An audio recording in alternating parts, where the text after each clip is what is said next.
Wood, the authentic MDF.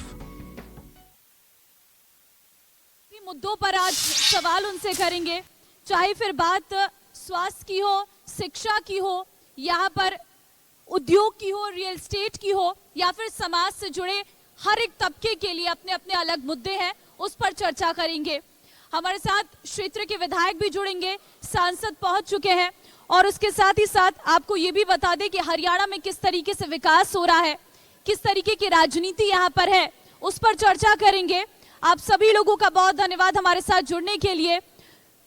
तो सबसे पहला सेशन जो हमारा रहेगा वो यही रहेगा कि हरियाणा में कितना विकास हुआ है, हरियाणा कितना आगे पहुंचा हुआ है। खासकर फतेहाबाद की अगर बात करें तो यहाँ पर किस तरीके की स्थितियां हैं।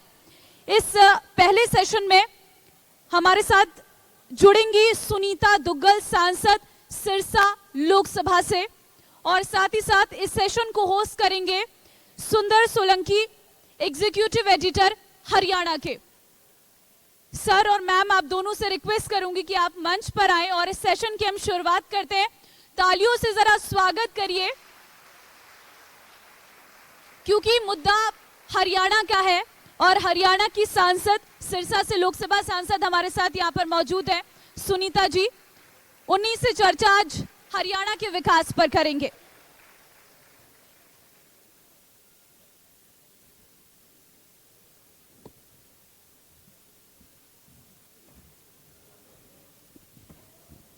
शुक्रिया ममता।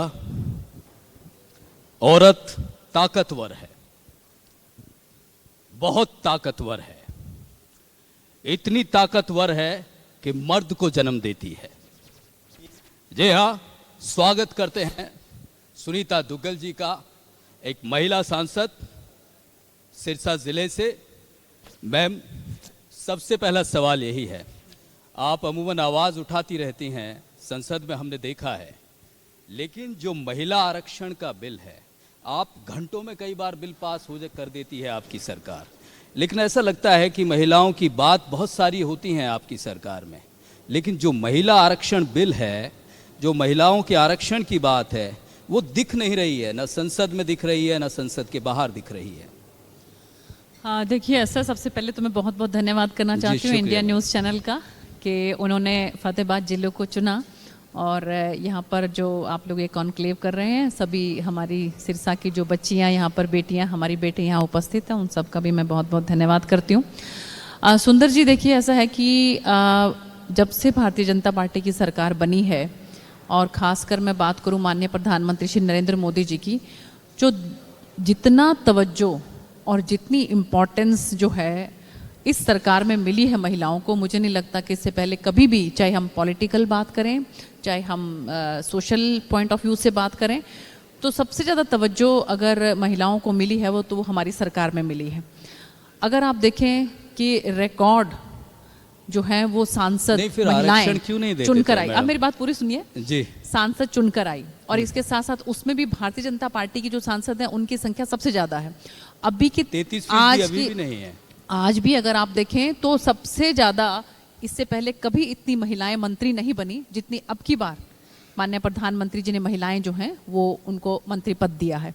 और इसके साथ साथ अगर आप छोटी पंचायत की बात करें तो नगर पालिका में देखें, वहाँ पर 50% से भी क्रॉस कर रही हैं हमारी महिलाएं। तो मुझे लगता है कि वो दिन दूर नहीं है। ये आप मानते हैं कि ये काफ़ी है? नहीं, काफ़ी नहीं है। मैं ये कह रही हूँ कि धीरे धीरे रे मना, धीरे सब कुछ होए, माली सींचे सो घड़ा, ऋतु आए फल हुए। अभी धीरे धीरे हम लोग आगे बढ़ रहे हैं, अभी पंचायत में, नगर पालिका में हम लोग आगे बढ़ रहे हैं, और इसके साथ साथ हमारी रिप्रेजेंटेशन पहले से बढ़ रही है आगे। तो मुझे पूरी उम्मीद है कि आने वाले समय में विधानसभा में भी और लोकसभा में भी, वहाँ पर भी जो है वो संख्या हमारी महिलाओं की खूब बढ़ेगी। अच्छा, कभी आपका इस विषय पे बात हुई, क्योंकि जब आप लोग विपक्ष में थे तो बहुत बातें करते थे कि महिलाओं के लिए एक आरक्षण बिल होना चाहिए, सभी जगह समान स्थिति बने, खासकर राजनीति में भी। तो अब क्या अभी हाल ही में या इससे पहले कोई चर्चा हुई इस बात पे पार्टी में, या आप खुद प्रधानमंत्री से मुलाकात हुई हो, इस तरह का कोई विषय आया? देखिए, महिलाएं जब भी एकत्रित होती हैं तो नेचुरली वो इस बात की तरफ तवज्जो देती हैं कि ये होना चाहिए, और अक्रॉस द पार्टी लाइन, चाहे किसी भी पार्टी की महिलाएं क्यों ना हैं, उनके मन में ये बात आती है कि ये होना चाहिए, और मुझे पूरी उम्मीद है कि जो है वो ये होगा। समय लग सकता है लेकिन ये ज़रूर होगा। चलिए, ये उम्मीद करते हैं। नारी शक्ति हमारे बीच भी बैठी है, पूरा प्रदेश, पूरा देश इस कार्यक्रम को देख रहा है।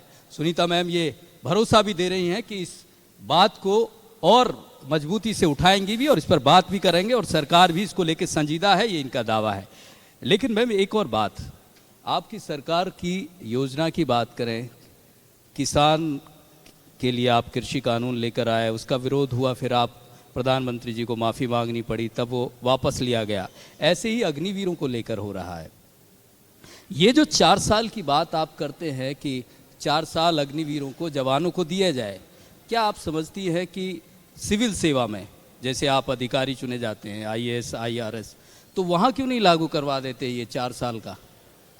देखिए, ऐसा है कि इसके अंदर जो एज लिमिट रखी है, हाँ जी, 16.5 साल से लेकर जो है 21 साल तक, 18 23 साल कर से। दिया है, 17.5 से 23 साल। 23 तो अभी सिर्फ इस साल के लिए किया है, क्योंकि जो बच्चे पिछले सालों में रह गए हैं। तो आप ये देखिए, 16.5 से लेकर और 21 साल तक की उम्र इसमें रखी है। तो 16.5 साल का बच्चा जो है वो आपको लगता है कि वो सिविल सर्विसेज साल के का, 17.5 से 23 साल का, बहुत से IAS, IRS अधिकारी 21 वर्ष की 21 उनकी मिनिमम उनकी जो है एज मतलब लिमिट ये 21 होती है। जवानों को ही चुना जाना। इसलिए मैं आपको कह रही हूँ कि 4 साल के लिए जो वो बच्चे हैं, उनको एक डिसिप्लिन में रहने का, डिसिप्लिन के अंदर उनको एक सीखने का बहुत मौका मिलेगा। और उसके बाद 21 साल, अगर आप ये देखें कि अगर आप 4 साल के अंदर, 17 साल के अंदर अगर आप 4 साल जोड़ दें तो वो 21 साल की उम्र होती है उसकी। तो उसमें वो इस लायक हो जाता है कि आगे उसके पास बहुत से रास्ते खुल जाते हैं। तो मुझे लगता है कि अगर आप जैसे इजराइल की बात करें, वहाँ पर आपको मालूम है कि हर सिटीज़न के लिए ये कंपलसरी है कि उसको 2 साल जो है वो आर्मी में उसमें अपने लगाने ही लगाने हैं। तो एक डिसिप्लिन जो है वो सभी बच्चों के अंदर, हमारे युवाओं के अंदर आए। मुझे लगता है कि उसको देखते हुए ये बहुत अच्छी स्कीम है, और धीरे धीरे हम सब भी महसूस करेंगे इस बात को कि, क्योंकि उसमें आप ये देखिए कि सिर्फ उसके अंदर 25% जो हैं उन्हीं को ही आगे बढ़ने के लिए मौका मिलेगा। जो बाकी के बच्चे हैं उनको आगे बहुत ज़्यादा स्कोप है उनका। अगर नहीं, ये इसलिए तो बात कर रहे हैं कि स्कोप आगे का उन्हीं को क्यों दिया जा रहा है, जो सिविल सेवा में लोग आते हैं उनको भी दे दी जाए। जबकि ऐसे, इसलिए भी मैंने सवाल किया है कि 4 साल बाद की स्थिति हमने देखा है कि सिविल सेवा से भी लोगों का मन भर जाता है। बहुत सारे IAS अधिकारी जो UPSC क्लियर किया, उन्होंने 2-3 साल में जॉब छोड़ के अपना कोचिंग सेंटर शुरू कर दिया। इस तरह की स्थिति है, तो क्यों नहीं ये केवल वहाँ जवानों पे ही क्यों, सभी पे लागू करवा दीजिए। वहाँ भी तो युवा नेतृत्व की जरूरत है, वहाँ भी नई एनर्जी की जरूरत है। सुनिए, इसमें आप अगर एजुकेशनल क्वालिफिकेशन देखें तो एजुकेशनल क्वालिफिकेशन क्या रखी है? सिर्फ 10th या +2 तक रखी है, जबकि उसके अंदर मिनिमम ग्रेजुएशन उसके अंदर होती है। और ग्रेजुएशन के बच्चे भी बहुत कम बच्चे ऐसे होते हैं जो सिविल सर्विसेज में ग्रेजुएशन के बेस के ऊपर सिलेक्ट हो। उनका पोस्ट ग्रेजुएशन या कोई ना कोई प्रोफेशनल डिग्री अगर आप देखें निकाल कर तो वो रहता है। और उसके अंदर आपको एक मल्टीफेसेट जो है पर्सनैलिटी, एक वर्सेटाइल आपके अंदर, उसके अंदर पर्सनैलिटी होनी चाहिए। बच्चों को रास नहीं आ रहा ना मैडम, इसलिए मेरा ये सवाल। नहीं, मैं आपको बता रही हूँ कि मुझे पूरी उम्मीद है कि आने वाले समय में इस बात को नोटिस करेंगे बच्चे कि जो जिस तरह का डिसिप्लिन 4 साल में वो सीखते हैं, और उसमें 25% बच्चे तो आगे बढ़ेंगे ही, लेकिन जो बच्चे रह जाएंगे उनको आगे बहुत स्कोप है। और वो जैसे मैं आपको एक छोटा सा एग्जाम्पल देती हूँ कि जो सिविल सर्विसेज की तैयारी करते हैं बच्चे तो लाखों की तादाद के अंदर उसके अंदर अपीयर होते हैं, लेकिन सिलेक्शन तो सिर्फ कुछ चंद सैकड़ों का ही होता है। तो जो उसमें रह जाते हैं ना, वो बच्चे कहीं ना कहीं बहुत कामयाब होते हैं, क्योंकि 4 साल के लिए नहीं चुने जाते मैडम। वो उनको पढ़ते पढ़ते जो है उनका इतना मानसिक विकास हो जाता है कि वो कहीं ना कहीं जिस भी फील्ड में उसके बाद वो जाते हैं वहाँ सक्सेसफुल रहते हैं। लेकिन यहाँ बहुत शंकाएं हैं युवाओं की कि पूरी जिंदगी मेहनत करने के बाद 4 बरस बाद, और फिर उनके जहन में ये बात रहेगी, 1 साल गुजारा कि 3 साल बाद हम चले जाएंगे, हमसे नौकरी ले ली जाएगी। वो तो पूरा जो उनका मानसिक जो स्थिति है वो तो यही रहेगी कि अगले साल हमें जाना है, अगले साल निकलना है, फिर इसके बाद हम क्या करेंगे। ये केवल हमारी चिंता नहीं है, ये पूरे देश में ये शंका है। देखिए, ऐसा है कि लाइफ जो है हर किसी की वो इतनी अनसर्टन है, कहीं पर भी कुछ भी किसी के साथ भी परमानेंट तो नहीं है ना। नहीं, पर यहाँ सब तो कुछ सर्टेनिटी निश्चित, तो इसलिए हम नहीं, हम इस ये नौकरी में सोचे इससे हैं पहले तो जी, ये जी, एक निश्चित जी, रहती थी ना जी, कि इतने जी, बाद रिटायर जी, होंगे, जी। पूरे जीवन की नौकरी। जी, जी, अब जी। आप लोगों ने अनिश्चित बना दिया नहीं, इसको। लेकिन आप खुद ही बता रहे हैं ना कि कितने अब ऐसे जो आईएएस आईपीएस लेवल तक के जो ऑफिसर हैं वो भी अपनी नौकरी को बीच में 10 साल 12 साल जो है वो छोड़ने के बाद कुछ ना कुछ नया करते हैं, क्योंकि आज का युवा जो है वो एक ही चीज से सेटिस्फाई नहीं होता है, उसको संघर्ष करने की आदत है और उसको चैलेंजेस वो स्वीकार करता है। इसलिए आपने देखा होगा कि अब के समय में कितने बच्चे ऐसे हैं कि जो 5 साल 7 साल 10 साल नौकरी करने के बाद वो चेंज करते हैं और उनको लगता है कि ये बेटर है, ये अच्छा है, तो वो चेंज करते हैं। तो मुझे लगता है कि ये भी इसी तरह से ही बच्चों को जो है ये अच्छा लगेगा कि 4 साल तक उनको डिसिप्लिन में रहना, 4 साल तक उनको बहुत सी नॉलेज जो है वो गेन होगी और उसके बाद 25% के अंदर अगर वो आते हैं और आगे बढ़ते हैं तो बहुत अच्छा है, अगर नहीं है तो उनके लिए बहुत सा आगे स्कोप है। और कितने ऐसे जो आप देखिए स्टेट्स हैं और कितने ऐसे सेंट्रल गवर्नमेंट के ऐसे डिपार्टमेंट्स हैं जिन्होंने इस चीज़ के लिए ओपन कहा है कि हम आपको जो है उसके बाद प्रेफरेंस देंगे। एमपी साहिबा बहुत योजना को लेकर और ये कोशिश भी कर रही है कि जो शंकाएं इस देश के युवाओं के बीच है वो शंका ना रहें और इसको सहज स्वीकार करें। मैम, सिरसा से आप एमपी हैं, सांसद चुनी गई हैं। सिरसा के लोगों की बात करें, 9 विधानसभाएं आपके लोकसभा क्षेत्र में हैं, कौन से ऐसे मुद्दे आपने उठाए जिनकी बेहद ज़रूरत थी? देखिए, ऐसा है कि सबसे पहले तो मैंने देखा कि जो सिरसा लोकसभा है वो अभी तक काफ़ी निगलेक्टेड सी रही और इसलिए सबसे इम्पॉर्टेंट ये है कि जो हमारा युवा है उसकी कनेक्टिविटी जो है वो कैपिटल से हो, दिल्ली से हो, देश के दूसरे भागों से हो जी। इसलिए मेरी बहुत ज़्यादा पुरजोर कोशिश मेरी ये रही कि यहाँ पर जो ट्रेन की सेवाएं हैं वो बढ़नी चाहिए और वो अच्छी होनी चाहिए। इसीलिए अगर आप देखें कि जैसे ही मैंने अपना जो है वो शपथ ली थी संसद के अंदर, उसके बाद जो मेरा मेडन स्पीच था, सबसे पहला स्पीच जो मैंने संसद के अंदर बोला था वो यही था कि हमारे सिरसा को जो है वो गोरखधाम ट्रेन मिलनी चाहिए। वो हिसार तक आती थी, उसकी एक्सटेंशन जो है वो सिरसा तक होनी चाहिए, क्योंकि जब तक युवा यहाँ से बाहर नहीं निकलेगा तब तक उसको बाहर की दुनियादारी के बारे में मालूम नहीं पड़ेगा और सबसे सस्ता साधन अगर कोई है तो वो ट्रेन है। बिल्कुल। तो मुझे आपके माध्यम से ये सभी यहाँ उपस्थित जो हैं हमारे जितने भी बंधु हैं उन सबको बताते हुए खुशी हो रही है कि आज की तारीख में ही 3 बजे हम लोग सिरसा रेलवे स्टेशन पर जो हिसार तक आती थी गोरखधाम ट्रेन, उसका एक्सटेंशन जो है वो हिसार तक सिरसा तक होगा और सिरसा से आगे भटिंडा तक होगा। जोरदार तालियां हो जाएं, ये आपके लिए एक बड़ी सौगात एमपी साहिबा की तरफ से शुरू हुई है जी। मेरा और मुझे बहुत खुशी इस बात की हुई है कि मेरा सबसे पहला स्पीच जो है, आप पार्लियामेंट के अंदर सबसे पहले बोलते हैं तो थोड़ा आपको एक हिचक होता है, थोड़ा झिझक होती है और उसमें मैंने जिस बात को रखा वो बात आज पूरी होने जा रही है, तो मैं बहुत खुश हूँ इस बात को लेकर। इसके साथ साथ अगर आप और भी देखें तो बहुत समय से डिमांड थी कि हमारे एक जम्मू तवी ट्रेन थी, उसको डबवाली में रोकने के लिए उसका स्टॉपेज नहीं मिल रहा था। बहुत लोगों ने कोशिश की, इससे पहले भी शायद सांसद आए, उन लोगों ने भी कोशिश की होगी, उसको भी मैंने जो है माननीय मंत्री जी से बात करके वो स्टॉपेज वहां पर करवाया है। और इसके साथ साथ एक पैसेंजर ट्रेन, ताकि लोकल जो है वहां पर भी दिक्कत ना हो हमारे स्टूडेंट्स को। आप ये देखिए कि जो हमारे सिरसा से लेकर बटिंडा तक एक पैसेंजर ट्रेन स्टार्ट करवाई है, जो हमारे छोटे छोटे गांव हैं, बड़ा गुड़ा है, सुखचैन है, कालावाली है, जो वहां पर रुकते हुए जाएगी। तो ये स्टूडेंट्स को एक जबरदस्त कनेक्टिविटी मिलती है। सबसे सस्ता साधन आज के तारीख में पब्लिक ट्रांसपोर्ट में अगर कोई है तो वो ट्रेन है। और इसके साथ साथ त्रिपुर सुंदरी, नॉर्थ ईस्ट का जो एरिया है वहां से हमारे यहाँ के जो नागरिक हैं वो जुड़े, वो हमने स्टार्ट करवाई है। तो इसलिए नांदेड़ साहब नरवाना में उस ट्रेन की डिमांड आप ये देखिए कि माननीय सुरेश प्रभु जी रेलवे मंत्री होते थे, किसी कार्यक्रम के उद्घाटन के लिए वो नरवाना में आए और नरवाना की सारी जनता उसके समक्ष आकर खड़ी होगी और उनको कहा कि आपको प्लीज यहाँ पर नांदेड़ साहब जो ट्रेन है उसका स्टॉपेज करवाइए। उन्होंने कहा कि आप चिंता मत करिए, मैं जाते ही कर दूंगा। और उसके बाद वो रेल मंत्री रहे भी नहीं, लेकिन वो नहीं हो पाई। और हमने पूरा फॉलो अप करके सभी मंत्री से भी और अधिकारियों से भी नांदेड़ साहब का हमने स्टॉपेज नरवाना में करवा दिया।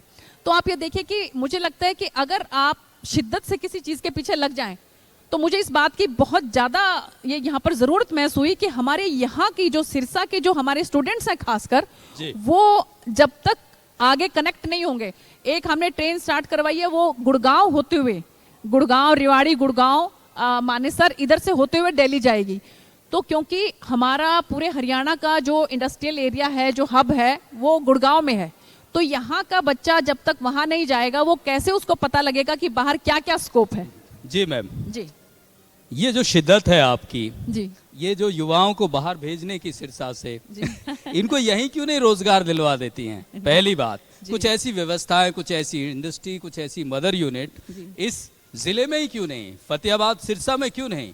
दूसरी बड़ी बात कि जो नशा है उसको कम करने के लिए युवाओं में वो शिद्दत भी नहीं दिख रही है। जितनी शिद्दत आपने ट्रेन चलवाने में दिखी, वो शिद्दत यहाँ भी दिखा दीजिए। इसके ऊपर जवाब चाहूंगा आपका। देखिए, ऐसा है कि मेरी बहुत बड़ी एक ये भी मेरी इच्छा है कि मैं किस तरह से युवाओं के अंदर जो है वो नशे की जो लत है उसमें ख़त्म कर सकूं, उसको उनसे मुक्त कर सकूं। और इसी संदर्भ में अगर आप देखें कि हमारे एक मंत्री जी हैं कौशल किशोर जी, और उनका जवान बच्चा 28 साल की उम्र में जो है वो नशे की वजह से उसका देहांत हो गया। और आज उन्होंने इस बात की अलख लगा रखी है और पूरे के पूरे हिंदुस्तान के अंदर वो जगह जगह पर जाकर कार्यक्रम करते हैं। तो पूरे हरियाणा की जिम्मेवारी उनसे मैंने ली है कि आप ये देखिए कि हरियाणा में जहाँ कहीं पर भी आपका कोई कार्यक्रम होगा तो उसमें मैं जो है वो शिरकत करूंगी। और हमने हरियाणा में उस कार्यक्रम को सिरसा से शुरू किया। सिरसा जिले के अंदर CDLU के अंदर सबसे पहले उनका कार्यक्रम हुआ, उसके बाद फिर हमारे हिसार में भी हुआ, करनाल में भी हुआ, कुरुक्षेत्र में भी हुआ। तो मेरी ये कोशिश है और इसके साथ साथ सरकार की भी पूरी कोशिश है। आप ये देखिए कि नारकोटिक ब्यूरो करके एक अलग से ब्रांच बनाई गई है और पूरे हिंदुस्तान के अंदर 120 के करीब ऐसे चिन्हित किए गए हैं जिले जहां पर नशा बहुत ज़्यादा है, जिसके अंदर ये हमारे दोनों जिले आते हैं, फतेहाबाद का जिला भी आता है और सिरसा का जिला भी आता है। तो मेरा जहां कहीं पर भी मुझे मौका मिलता है, चाहे किसी स्कूल में मुझे जाना हो, किसी कॉलेज में मुझे जाना हो, हर जगह पर मैं बच्चों से अपील करती हूँ कि अपने आप को पीयर प्रेशर में ना आए और पीयर प्रेशर में आकर आप नशे की लत में ना पड़े। मैम, ये इस बात को आप मानती हैं कि युवाओं को अगर रोजगार, शिक्षा, फतेहाबाद में तो कॉलेज तक नहीं है एक सरकारी, इन बच्चियों को पता नहीं कहाँ जाना होता है पढ़ने के लिए। नहीं, कॉलेज है यहाँ पर, भौड़िया खेड़ा में है कॉलेज, बच्चियों का है। MM कॉलेज बताते हैं, MM कॉलेज भी है और गवर्नमेंट कॉलेज भी है बच्चियों का, फतेहाबाद जिले में। हाँ, फतेहाबाद जिले में बिल्कुल बच्चियों के लिए, बच्चियों के लिए है, भौड़िया खेड़ा में है। कोएड नहीं है? हाँ जी, है। नहीं, ऐसी बात नहीं, आप पूरी जानकारी पूरी रखिए आप यहाँ की। नहीं, मैंने तो यहाँ के लोगों से ही बात की कि यहाँ कॉलेज की एक पुरानी मांग है। हाँ जी, हाँ जी। हाँ, मोंगा जी, सांसद साहिबा यहाँ मौजूद है, यहाँ की जनता भी मौजूद है, कुछ सवाल बेटियां यहाँ करना चाह रही है। हाँ, बिल्कुल बिल्कुल बिल्कुल, मोस्ट वेलकम। लेकिन जो यहाँ INLD के जो विधायक रहे थे बलवान सिंह दौलतपुरिया, उनका यही कहना था कि ये कॉलेज की मांग मैंने बहुत पहले से उठाई। दूसरा क्या है कि पानी है वो बहुत नीचे चला गया है, उसको लेकर भी सरकार गंभीर नहीं है। ये जो सारी चीज़ें, और ख़ासकर रानिया में तो आपको पता ही है डार्क जोन है, तो वहाँ ऐसी स्थिति है कि जो पैडी है और वो अभी भी उनका एक खास सबसे अच्छी फसल है। तो ये दोनों स्थितियां, इसको लेकर भी कुछ किया है कि डार्क जोन, पानी की बिल्कुल किया है, बिल्कुल किया है। आप ये देखिए कि जो यहाँ पर सिस्टम है, अभी मेरी जो दिशा की मीटिंग होती रहती है, आपने देखा होगा कि, बल्कि मैं ये बात कहना चाहूँगी कि पूरे हरियाणा के अंदर जितने भी जो हमारे सांसद हैं उनकी जो भी दिशा की मीटिंग होती है वो डिस्ट्रिक्ट हेडक्वार्टर पर होती है। लेकिन मैंने पहली बार ऐसा किया है कि हमने अपने दिशा की मीटिंग जो है वो सब डिवीजन लेवल पर ली है, ताकि वहाँ के लोगों की समस्याएं हैं उनका भी हम निवारण कर सकें। और एक बहुत बड़ी समस्या यहाँ पर थी सीवरेज की, जो हमारी धर्मशाला रोड है वहाँ पर। अब आप देखिए वहाँ पर सरकार की तरफ से बहुत जो है एक मेहनत करके वो काम किया जा रहा है और लोगों की पुरजोर मांग थी, उस मांग को हमने पूरा किया। और अब वो समस्या यहाँ पर नहीं है उतनी ज़्यादा, जो है पानी की समस्या, जैसे अगर सपोज काफ़ी ज़्यादा अगर बारिश आ जाए तो यहाँ पर वो समस्या नहीं है, पानी इतना नहीं ठहरता है। और आगे भी अभी 8 तारीख को ही हमारी जाखल के अंदर शहरों में तो बुरा हाल हो जाता है मैम। नहीं, देखिए अगर की बारिश, अगर चाहे आप सिरसा की बात करें, तस्वीरें आपने भी देखी होंगी, सिरसा में मैंने देखा है, ये हमने फतेहाबाद में ठीक कर दिया। कल हम आने वाले समय में हम सिरसा में भी ठीक करेंगे। सिरसा में दिक्कत है, अभी सिरसा के जो वहाँ के जो फतेहाबाद में भी इतनी वहाँ के दिक्कत जो है। एडमिनिस्ट्रेशन है उनको मैंने बोला है अभी उनकी मीटिंग बकाया है, और यहाँ की मीटिंग के बाद आप देखिए कि बहुत ज़्यादा जो है इसके बाद हम नजर देख रहे हैं कि बहुत ज़्यादा असर है और बहुत ज़्यादा ठीक है, और जो भी सिस्टम है सीवरेज का सिस्टम वो बिल्कुल ठीक ठाक किया जा रहा है। चलिए, ये बड़ा भरोसा दे रहे हैं फतेहाबाद की जनता को कि जो सीवरेज जल भराव की जो दिक्कत है वो कभी नहीं रहेगी। मूंगा जी कुछ सवाल हाँ जनता के बीच से ले लेते हैं। जी कहिए।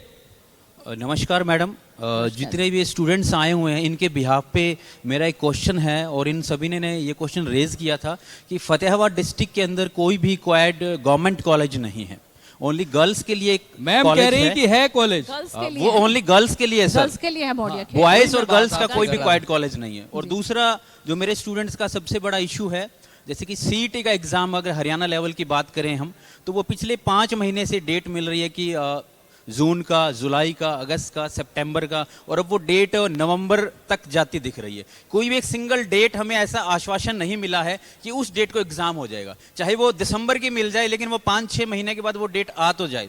और तीसरा इन स्टूडेंट्स का ये क्वेश्चन है कि पीछे एफसीआई का भी एग्जाम हुआ था 10-5 दिन पहले, लास्ट वीक को, वो पेपर भी मैम लीक हुआ।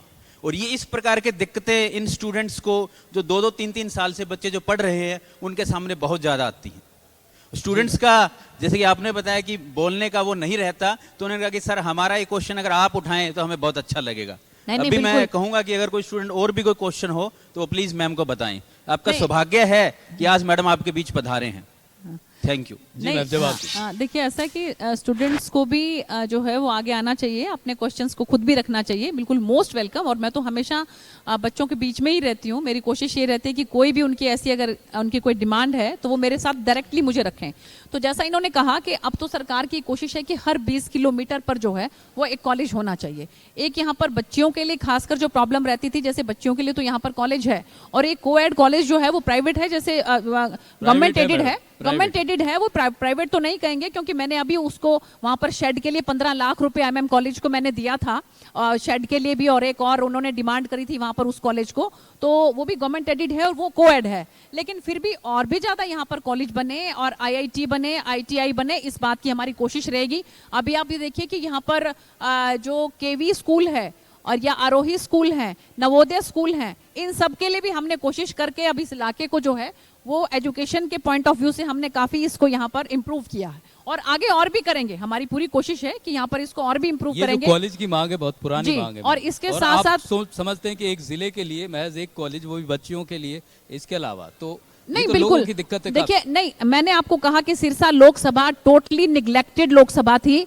अभी बल्कि हमारे माननीय मुख्यमंत्री जी ने यहाँ पर 200 बेड का हॉस्पिटल जो है उसका भी टेंडर वेंडर निकल चुका है। बहुत जल्द यहाँ पर 200 बेड का हॉस्पिटल बनेगा फतेहाबाद के अंदर। आप ये देखिए ना, कितना बड़ा डिस्ट्रिक्ट है, लेकिन यहाँ पर एक हॉस्पिटल भी जो है वो ढंग का नहीं था।